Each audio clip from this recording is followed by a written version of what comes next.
complete nonsense once again here from Peter Dutton, no responsibility, and indeed the head of Operation Sovereign Borders has been very clear in his comments over the weekend in calling out behaviour which would draw into question and do nothing, can't be seen as anything other than encouraging people smuggling operations. What we did was we went to an election saying those measures would be put in place. During the election campaign, the then government said that we wouldn't do that, said we would dismantle it. None of that has occurred. Those measures are all in place. The people who were unauthorised arrivals into Western Australia just days ago now find themselves on Nauru, and they will not be settled here in Australia. We have clear positions in place. We'll continue to do so. Peter Dutton will continue to be a cheer squad for things that actually undermine our borders.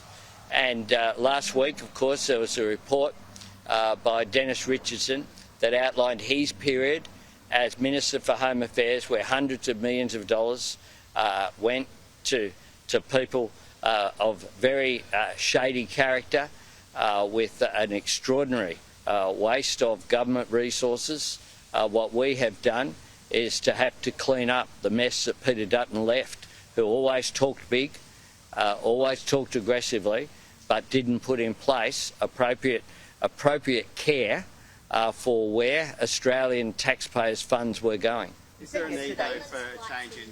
What do you say to Peter Dutton's argument that you've closed down an important pillar to the Operation Sovereign Borders by abolishing temporary protection visas? Well, it just shows the absurdity of his argument. Are these people on temporary protection visas? No, they're on Nauru.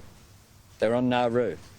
People who arrive by boat get sent offshore. That's the measures we're put in place, together with boat turnbacks,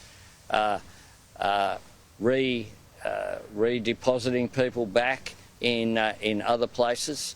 Those measures are all in place, and by definition, Peter Dutton's arguments are absurd because they don't match what's actually happened. It appears, though, that people smuggler tactics have changed. Is there a need for Australia to change the way it monitors the coastline? They will always change. People smugglers are part of an evil trade. They're trading in people, and they are prepared to see people risk their lives in order for them to make a profit. They will constantly try to change.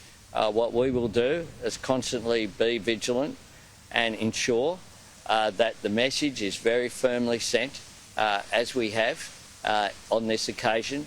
We won't comment on the operational matters that are in place, but now that these people clearly have been sent to Nauru, then that sends a very clear message that the way to get to Australia is not by boat in an unauthorised fashion. It will simply lead people to see people smugglers get profits but no gain.